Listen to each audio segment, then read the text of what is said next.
əlaqə xətti və gündəlik həyatda səmərəlilik bu bir çox insanın həyatının ayrılmaz hissəsinə çevrilən smartfonun vədidir.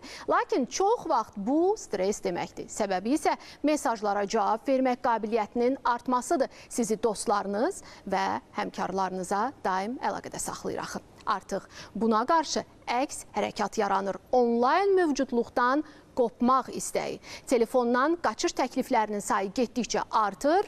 Mövzu ilə bağlı Almaniya üzrə xüsusi müxbirimiz Günay Məmmədovanın xüsusi reportajı var. Telefonlardan ən çox məktəb yaşlı uşaqlar asılı olur. Onlar üçün bu sadəcə bir cihaz deyil, gündəlik həyatlarının bir hissəsidir. Telefonları unut, gerçək dünyaya bax. Bu məktəbdə olduğu kimi Almaniyanın bəzi məktəblərində rəqəmsal detoks challenge başlayıb. So, einen wunderschönen guten Tag, ich begrüße Sie. Das ist die Kiste, in der Ihr Smartphone eine Woche lang verschwindet, ja, und erst am Freitag wieder auftaucht und Sie müssen damit zurechtkommen.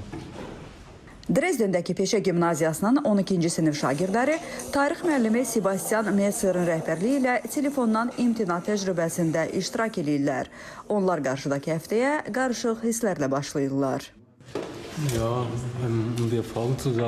Bəli, bir dəfə telefonsuz ünsiyyət təcrübəsi yaşamaq üçün. Çünki əksər vaxtlarda telefondayıq. Telefonsuz bir həftə keçirmək təcrübəsi. Niyə də yox?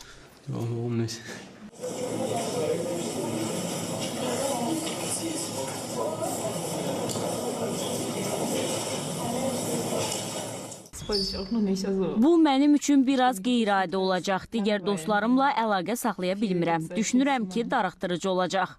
Qorxuram ki, stresli həftə olsun. Avtobus və ya metroda musiqisiz getmək kimi məsələ. Əvəzində bəlkə evdəki köhnə CD playeri ya da başqa faydalı bir şey tapa bilərəm. Ağıllı telefon cihazlarından uzaq qalan şagirdlər darıxmır, əksinə bir-biri ilə maraqlı ünsiyyət qurur, oyunlar oynayırlar. Çoxu özləri də anlayırlar ki, asılıdırlar. Buna baxmayaraq bu istiqamətdə heç bir addım atmırlar. Ona görə də mən artıq gənclərə demişəm, onların bu addımına böyük hörmətlə yanaşıram. Çünki bir müəllim kimi mən özüm belə bu vəziyyəti tam təsəvvür edə bilmirəm. Bizim nəsil fərqli şəraitdə böyüyüb və bugün gənclərdən tələb olunanların nə qədər çətin olduğunu biz əslində təsəvvür belə edə bilmirik. Təkcə məktəblərdə yox, bəzi Alman kafelərində də qeyri-rəsmi bir qayda var. İnternetə qoşulmamaq və sadəcə ünsiyyətdən zövq almaq. Bu yerdə onu da demək yerinə düşər ki, Almanlar onsuz da bir-biri ilə ünsiyyətə meyillidir.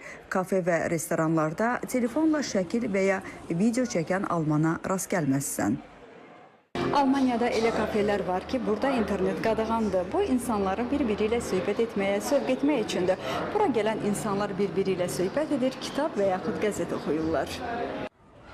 5 ildir bu sahədə çalışan qəhvəçi Akmal Qasanov da kafelərdə insanların canlı ünsiyyətə üstünlük verdiklərini təsdiqləyir.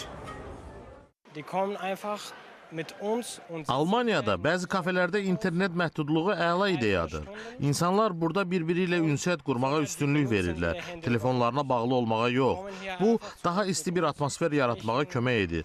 Burada insanlar saatlarla birlikdə vaxt keçirib ünsiyyətin və dostluğun dəyərini hiss edirlər. Hər hansı chat və ya internet xəbərinə yox, artıq hər üçüncü Almanda rəqəmsal detoks istəyi var. Yəni, Almanların 1/3 orta hesabla 6 gün müddətinə rəqəmsal ünsiyyətə fasilə verməyə planlaşdırır.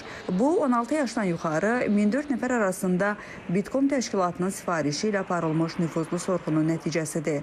Görünür, dünyada getdikcə daha çox insan digital detoksun əhəmiyyətini anlayır.